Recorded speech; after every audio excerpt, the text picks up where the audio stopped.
Okay, so in this video, we're going to look at vectors. And there are a lot of properties of vectors and different ways to write vectors and use them to solve problems. So we'll try to get through as much as we can as quickly as possible. I might need to do a second video to cover all the material, but I just want to give you guys as much information as I possibly can to help you with what you have to do. So essentially, as far as it goes, vectors by definition have a direction and a magnitude. So we might say something, I have a vector whose direction is a 30-degree angle and whose magnitude is 5.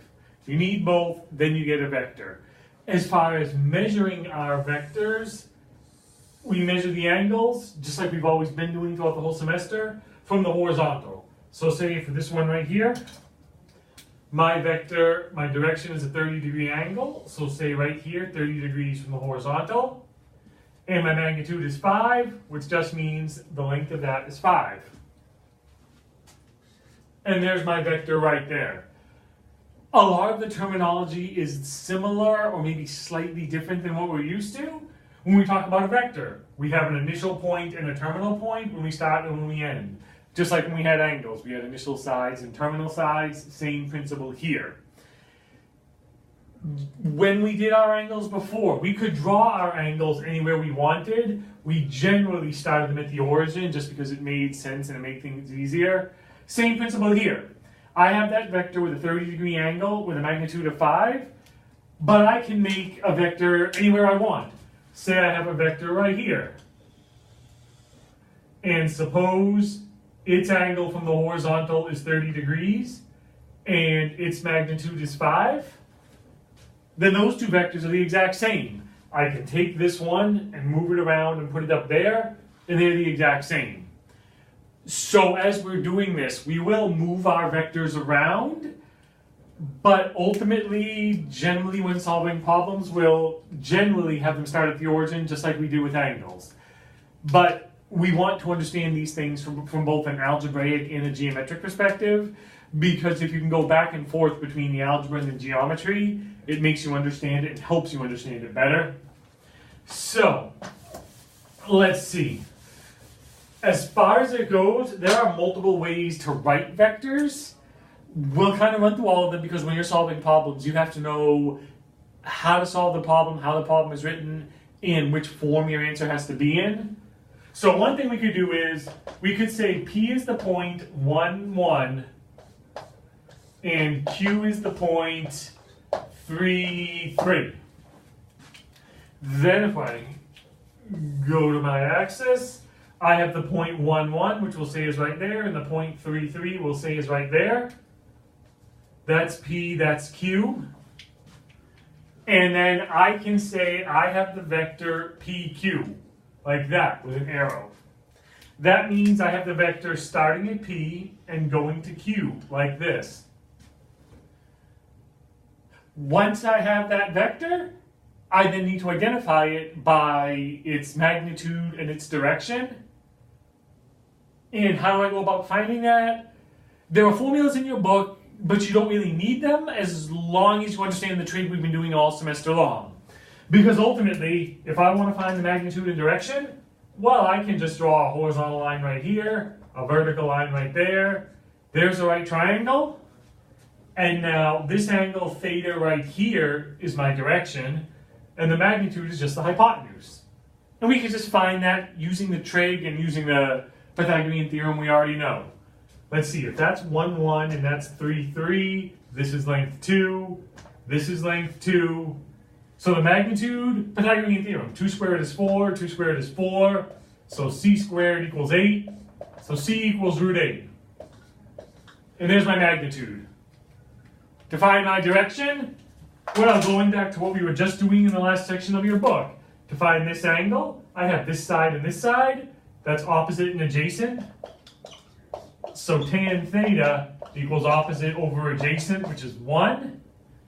And then if you take tan inverse, theta is tan inverse of 1, which is 45 degrees, or pi over 4, whichever one you want.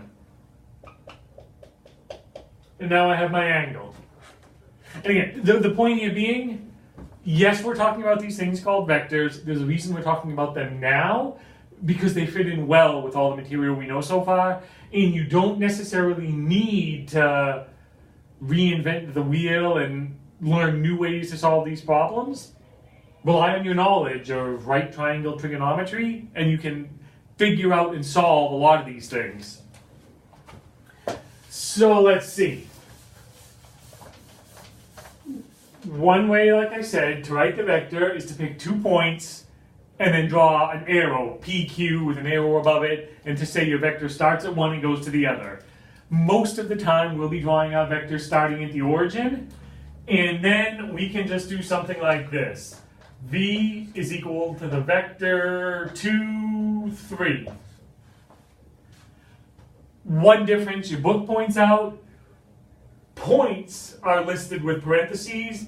When you see these, not necessarily brackets, whatever you call those things, sideways carets, when you see this, that means it's not a point, it's a vector terminating at that point. So in this case, V would be the vector that starts at the origin and it goes to the point 2, 3. So it's that vector right there. Again, this is the point in parentheses. That's the vector that starts at the origin and goes to that point right there. Your book also points out that when you write this V in the book, the way you can tell you have a vector is that it's a bold-faced V or a bold-faced W. It's hard to draw on a whiteboard, but you can tell when you see it written in a book. But now, if we have that vector right there, well, again, all we would care about is our magnitude and our direction, but we could do the same thing. We don't need to do it for this one, because all of you could do it. I could draw my triangle. Let's see, that has to be 2, that has to be 3, so this has to be root 13. To find my angle, theta, just do tan inverse of 3 over 2. Go into your calculator, hit enter, and get your theta. Beyond that, as far as it goes, keep in mind, our angles, right now we're restricting ourselves to angles in the first quadrant. You could just as easily have an angle in the second quadrant, but you would do the same thing. If your vector goes out to here, say that's the point -2, 5, just do exactly what we did before. Draw a triangle, find this angle. Keep in mind, that's the reference angle. The angle theta is the theta from the horizontal, so this is the angle you would care about. And then your magnitude would still just be the hypotenuse. So again, it's something new, vectors, but the methods of solution are actually exactly everything we've done before. Good, we still have more time. As far as it goes, again, there's a lot of formulas in your book. You can read through them and try to memorize them if you want, but if you understand the trigonometry you've done so far, it should be straightforward. There's a formula to finding the magnitude of a vector. It's a distance formula, the Pythagorean theorem. You already know it, so you don't need to memorize it. As far as notation goes, so you can see it, suppose we have this vector 2, 3, this V right here. The magnitude, the way you write it, is double vertical line V, and for this one we said it was root 13. So when you see that, the double vertical lines around V, it means find the magnitude. In one dimension, the absolute value, one vertical line, is the distance from 0. It's a similar principle here. This is the distance from 0, but it's not one-dimensional. So again, the notation makes sense there. What else? Well, let's see. We have vectors. We can write them by points. We can write them this way with these carets. We can find the magnitude. Oh, well, all of you have done math before, and you know, generally speaking, once you define something new in math, then you have to redefine all of your operations in order to make sure they actually work, whether you're talking about fractions or complex numbers or whatever. So, suppose we have the vector 1, 1, and we'll have another vector w, which is 2, 6. I want to find v plus w. There's the algebraic way to do it and the geometric way to do it. You want to understand both. The algebraic way to do it is pretty straightforward. You just add component-wise. So we have the first component, 1 plus 2. The second component, 1 plus 6. And then my vector is 3, 7. Okay, that's straightforward, that's logical, it makes sense. So it's not all that challenging. Geometrically, well, let's see. I have the vector v is 1, 1. So that's like right here. Suppose, let's see, w is the vector 2, 6, which would be like up here.